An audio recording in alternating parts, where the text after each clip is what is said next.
Благодарам, подпредседателе. Почитувани колеги и колешки, почитуван министер.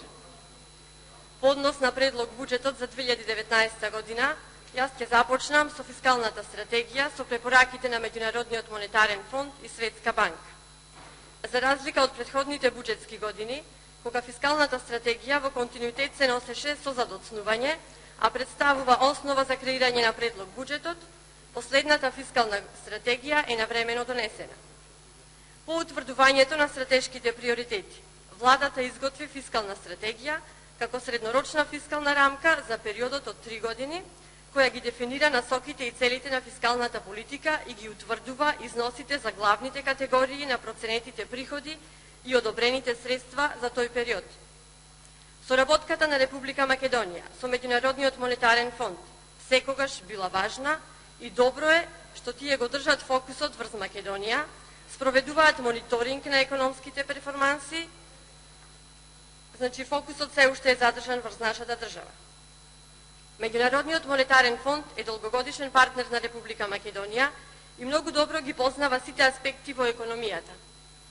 И затоа делегацијата на Меѓународниот монетарен фонд, како дел од редовните годишни консултации со владата, со Министерството за финансии, со гувернерката на Народна банка на Република Македонија, но и со пратениците од Комисијата за финансирање и буџет, процени дека фискалната политика се движи во добар правец, обезбедена е макроекономска стабилност во добри перспективи за воиднина и ја оцени пензиската реформа како добра за стабилизација на пензискиот систем.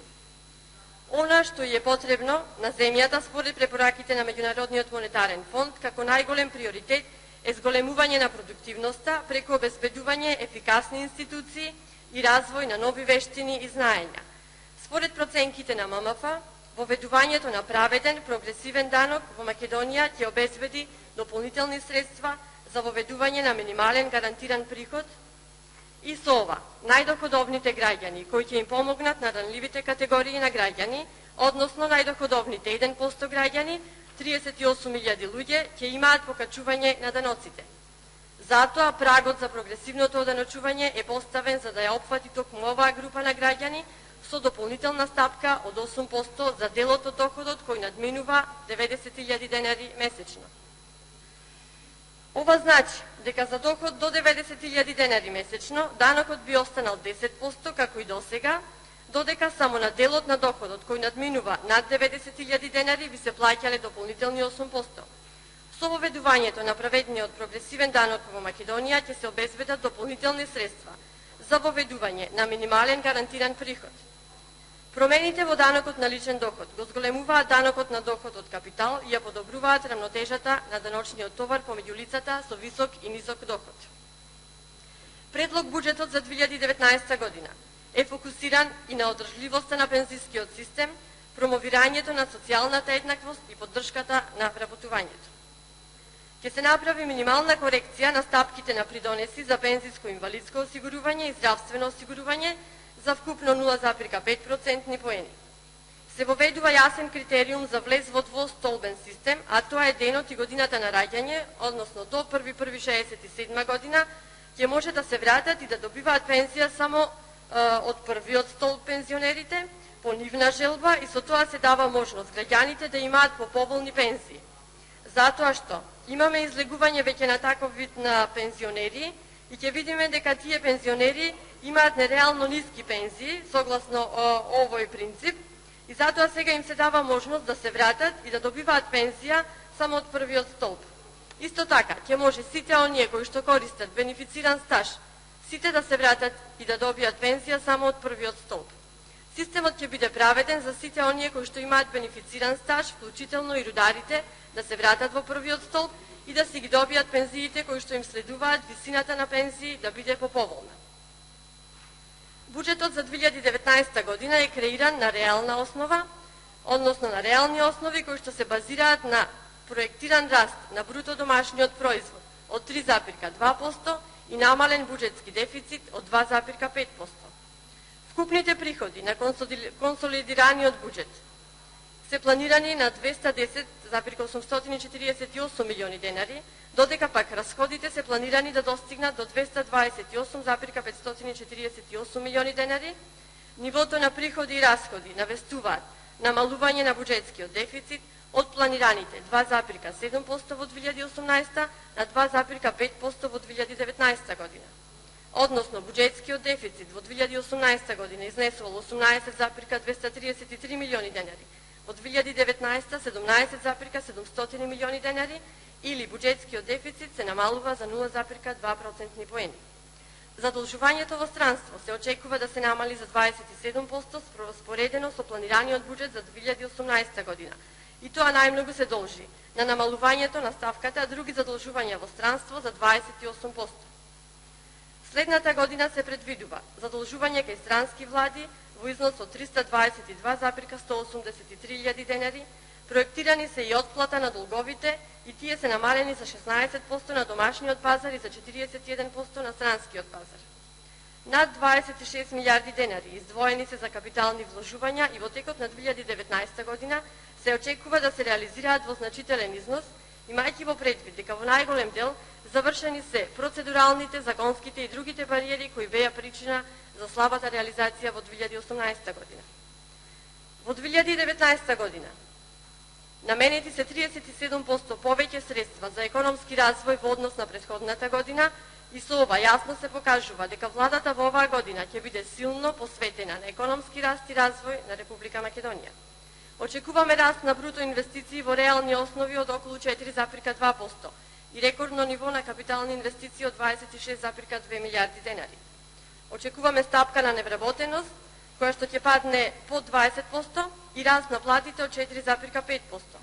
Во програмата за економски развој планирани се средства од 4,1 милиарда денари, од кои највисоки досега 1,1 милиарда за поттикнување на вработувањето, како и рекордни 720 милиони денари за финансиска поддршка за инвестициите, преку мерките од законот кој почна да се имплементира оваа година. 700 милиони денари се планирани за привлекување на странски инвестиции и развој на слободни економски зони, кои што се наменети за оние компании кои случија договори за државна помош изминатата година, но и нови инвестиции. 2018 година за прв пат се овозможи позначителна поддршка на малите и средни предпријатија, како и за стартап компаниите, односно за поддршка на предприемништвото кај младите луѓе. А наша цел е да се продолжи со стимулирање на малите и средни компании, да се развиваат, да добијат позначително место во економијата, како што се направи и преку Законот за јавни набавки, при што се воведоа низа мерки кои ги подобруваат условите за вклучување на малите и средни предпријатија во јавните набавки, но и со воведување на можност за директно плаќање на подизведувачите, кои што најчесто се мали и средни предпријатија, или преку доставување на доказ дека подизведувачот е исплатен во рок од 60 дена од денот на исплаќање од страна на носителот на набавката. За развој на технолошко-индустријските развојни зони се наменети 475 милиони денари, со кои ќе се работи на доизградба и докомплетирање на зоните. И така, за пример, овде сакам да го спомнам, изградбата на клучката, односно пристапен пат, сообраќајното поврзување на тир зоната Прилеп со магистралниот пат Прилеп-Битола во близина на селото Алинци, каде што се гради патен јазол во две нивоа, надвозник, рампи, осветлување, подпорна конструкција. Вкупната должина на пристапниот патен јазол ќе изнесува 2,8 км во вредност од 240 милиони денари, односно инвестиција од 4 милиони евра, која што ќе обезбеди безбедност во сообраќајот на сите што минуваат, вклучувајќи ги и вработените. Клучката треба да биде готова за 10 месеци. Во индустријската зона се изгради и водовод и канализација оваа година. Со овој проект се реши еден крупен проблем и на компаниите кои работат во оваа зона, како и на следните кои што ќе инвестираат во неа. За поддршка на инвестиции планирани се 430 милиони денари. 187 милиони се распоредени за унапредување на деловните активности и дополнителни 41 милион денари за поддршка на развојот на мали и средни предпријатија преку посебна програма на Министерството за економија. Единствена ставка на буџетот која веќе 2 години забележува тенденција на пад е онаа наменета за економска промоција и оваа година за таа намена се планирани само 8 милиони денари. Во 2018 година македонската економија се стабилизираше. Наследените градежни проекти кои беа со проблеми беа доведени во нормална техничка и финансиска состојба. Економските индикатори можеа да бидат подобри, но во тој случај ќе требаше да се продолжи со реализација на проекти кои беа несоодветно осмислени и планирани, што на крајот ќе се одразуваше негативно и врз граѓаните. Владата не беше фокусирана само на создавање на бројки, кои ќе се презентираат виртуелен раст на економијата, туку на домаќинско работење и со посветеност успеа да ги нормализира работите, особено во изградбата на двата капитални проекти, за изградбата на автопатите, каде што успеа да испреговара 33 до 35% пониски цени за изведба и да се заштедат 95 милиони евра за граѓаните на Република Македонија. И тоа секако го направивме со анекс на договорот, но ако не беше анексот, немаше да продолжат активностите за изградба на автопатот Кичево-Охрид и за тоа требаше да се платат пенали. Изборот беше или да се платат пенали со парите на граѓаните и да немаме завршен автопат, или да се подпише анекс и да продолжи изградбата на автопатот по сите стандарди. Надминати се проблемите со кои владата се соочи на автопатските делници, се градат неколку експресни патишта, се надминуваат проблемите наследени на проектите за изградба на железничката пруга кон Бугарија, гасификацијата се одвива со интензивно темпо, а во периодот кој следи се планираат и повеќе енергетски проекти за повисоко ниво на учество на обновливи извори на енергија и стабилност на електроенергетскиот систем. Најзначајно учество имаат инвестициите во патната и железничката инфраструктура, комуналната и енергетската инфраструктура, односно 5,2 милиарди денари. Реализација на првата и втората фаза од проектот за изградба и рехабилитација на источниот дел од железничката пруга на коридорот 10, делницата Куманово-Белјаковце-Крива Паланка. Модернизирање на постојната железничка инфраструктура, реконструкција на железничката пруга на коридорот 10. Преку ИПА средства ќе се имплементираат проекти за изградба на патната делница Градско Дреново, како дел на патниот правец на коридорот 10. Реконструкција и надградба на постоечкиот пат од Прилеп кон мостот на Ленишка река и изградба на третата лента на патната секција од селото Беловодица кон Мавровскиот каменолом. Со заем од Светска банка ќе почнат активности за реализација на проектот за изградба и реконструкција на локални патишта, со што ќе се подобри патната инфраструктура на општините во Македонија.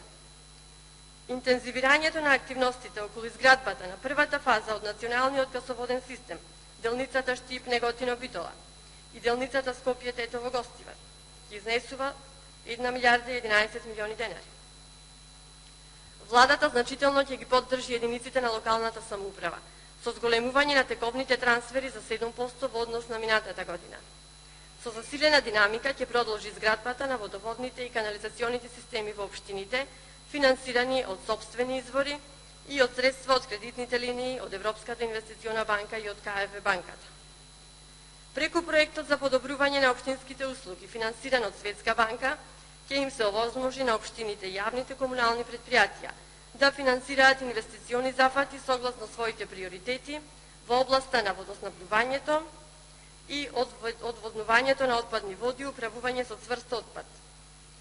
Преку ИПА средства ќе се поддржи рехабилитација и надградба на колекторскиот систем во Скопје, рехабилитација и надградба на канализацијската мрежа и изградба на прочистителна станица во Кичево, во Битола и во Тетово, таква каква што ја доградивме во општината од каде што доаѓам, односно во општина Прилеп. И сите овие параметри се во функција на обезбедување раст на македонската економија, социјална сигурност и забрзување на пристапувањето на Република Македонија во НАТО и интегрирање кон Европската Унија. Благодарам.